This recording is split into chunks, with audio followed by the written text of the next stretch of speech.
En fait, en troisième prépa professionnelle, j'ai été victime de harcèlement dans mon établissement scolaire parce que j'ai assumé très tôt mon orientation sexuelle et c'est ce qui a en fait posé problème à mes camarades.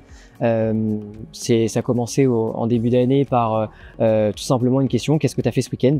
Et puis moi j'ai répondu: j'ai vu mon copain au lieu de répondre comme tous les autres, j'ai vu ma copine. Puis c'est à partir de là, quand je l'ai assumé dans mon école, que ça a commencé avec des propositions à caractère sexuel, des insultes, même parfois des menaces. En troisième, j'avais pas la notion de ce qu'était le harcèlement, je ne savais pas ce qu'était le harcèlement, donc je mettais tout simplement ça sur des chamailleries ou alors des moqueries, mais pas très méchantes, pas bien méchantes.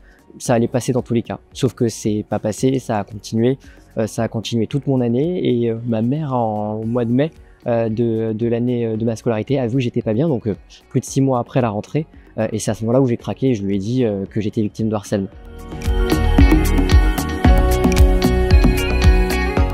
Pour moi, le harcèlement, c'est de la violence physique, verbale, psychologique, de manière répétée. Moi, mon objectif à travers l'intervention que j'ai menée ce matin à destination des jeunes de l'ARFA, c'est premièrement de les sensibiliser eux. Eux sont directement en contact et seront directement en contact au sein de leur structure professionnelle aux jeunes.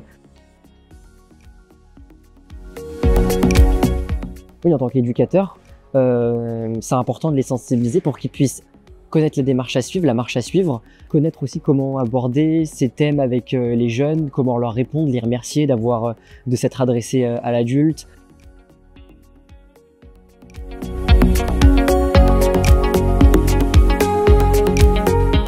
Le jeune peut agir via différentes manières. Alors ça peut être sur le terrain, en allant voir ses autres camarades, en leur disant écoute, ce que tu fais c'est pas bien, c'est du harcèlement, il faut que tu arrêtes, mais aussi via d'autres formes, en appelant le fameux numéro 3018 qui est gratuit, anonyme, qui ne s'inscrit pas dans les factures téléphoniques des parents.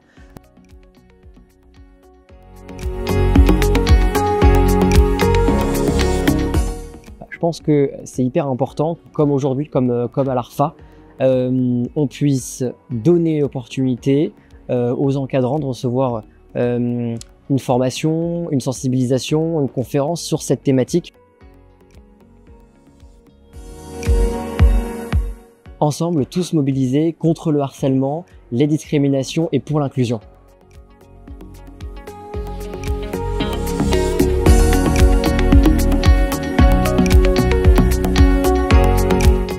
L'éloquence et l'intervention de M. Coutier, c'était assez intéressant.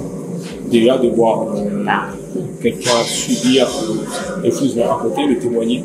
Ça permet déjà de remettre un point là-dessus, de pouvoir encore mieux aborder le sujet avec les jeunes quand on pourra les voir. À ce moment-là, que je vais pouvoir peut-être mettre en place des choses, mieux le repérer, parce qu'il nous dit quand même un petit peu ce à quoi ça ressemble. C'est des interventions vraiment très utiles qui nous serviront jusqu'à la fin de notre formation.